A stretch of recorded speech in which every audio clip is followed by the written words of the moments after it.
Drew is fighting for his life battling cancer, and now he's fighting for his identity because an identity theft was starting to rack up thousands of dollars on credit cards that Eric didn't sign up for. You switch the mailbox, the stuff starts coming to you, and what do you find in the credit card statements? Lists of all the charges, the places where he was shopping. I would be able to go to the stores and literally interview the storekeepers, get descriptions of the person, follow his patterns of spending, and start to track him. Ooh, and then you hit pay dirt at Lowe's, don't you? Well, actually, I did. I called Lowe's, and they weren't very cooperative. They said, we're not going to go back 3 months and look through our archives for a $500 charge. Just write it off. Call the credit card companies. Nobody's interested in helping me. But finally, I did get it into the local news, and that's when I started to get a little bit more support in the community.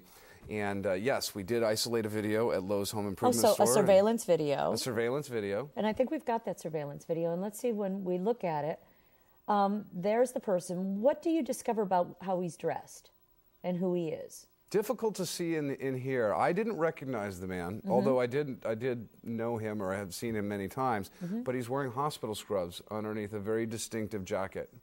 So that says something. What's the connection then with the hospital scrubs? Because tips start coming in when he's on the news. Tips start coming in. The day after that this video aired, about 30 people called in from the Seattle Cancer Care Alliance, identifying this man as Richard Gibson, a lab technician who worked in the bone marrow transplant clinic where I was being treated, who tested my blood multiple times over the last 8 months, who targeted me because I was a person that was given a terminal diagnosis. Didn't expect me to be around to fight back.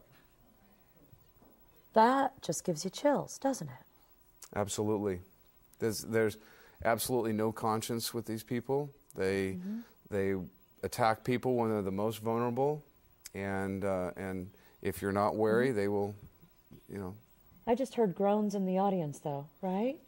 What do you think when you hear this? Anyone? Go ahead, yeah. Well, it just kind of blows my mind because I used to deal with that kind of thing.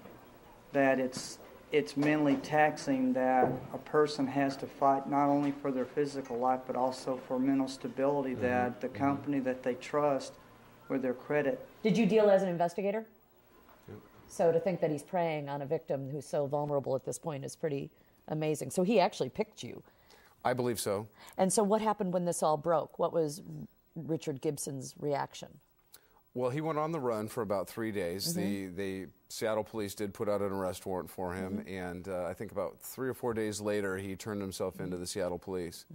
I knew that the Seattle police hadn't put together a case file on this. I knew that there wouldn't be a significant prosecution unless I took it to the federal level, and that's when I called the Department of Justice in Washington and demanded that he be prosecuted in federal court. And then you testified before a judge, but you were really too sick to go there, so you had to do it during the yes, absolutely. Mm-hmm. During the sentencing hearing in the federal court here in Seattle, I was actually very, very sick in a Minnesota hospital after undergoing a stem cell transplant from a baby girl. Whole nother story, but fantastic.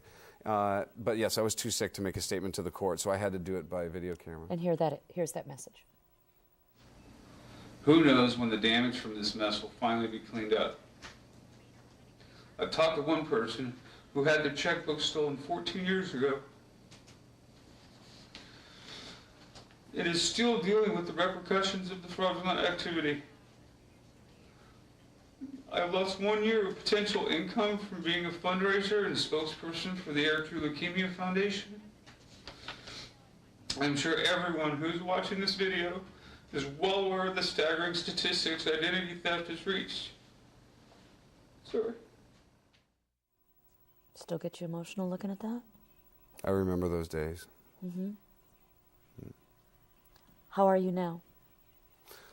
I'm physically, or as far as the identity. Physically is more important. Physically, I'm doing great. I'm just over 2 years old. I have the blood of a baby Italian girl. So my blood is female. Talk about identity theft. I could go around the country and commit crimes, leave a drop of blood. They'd never figure out how to do it. You might have some other identity issues. Absolute miracle. So there's the whole stem cell thing is just I'm a huge advocate for that. So you're free of cancer? I am free of cancer. Absolutely. Absolutely. 100% free. And And he was sentenced to a federal crime? He wasn't just sentenced to... He was sentenced. I basically demanded that the federal government, you know, everywhere you go, when you go into doctor's offices, they make you sign this patient privacy paperwork. And I said, well, if this isn't a direct violation of my patient privacy, then what is? I want him prosecuted under HIPAA.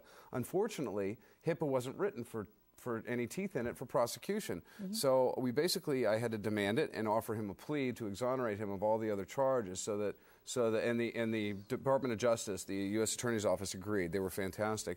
And we exonerated him from all the other charges, gave him a slap on the wrist, but we did get the very first and only prosecution of its kind in the country, and that's under the federal HIPAA statutes.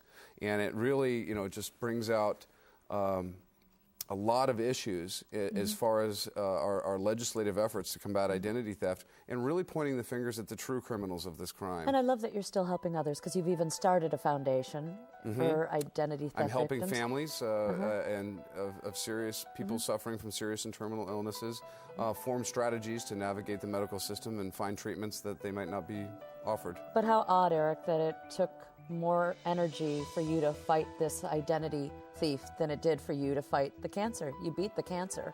Yes, actually, these banks still reported me. Now, talk about the true criminals of this crime, by the way, the financial institutions who not only issued this person credit without doing any diligence to verify my identity, and then still reported me 90 days past due for 2 years until I finally had to hire an attorney to threaten them with lawsuits to take this off of my credit record. But I can feel the fight's still in you, isn't it? It's not over. It's not over, Eric True. Really appreciate you. Thank you so much for Thank having you. me. Thank you. Thank you.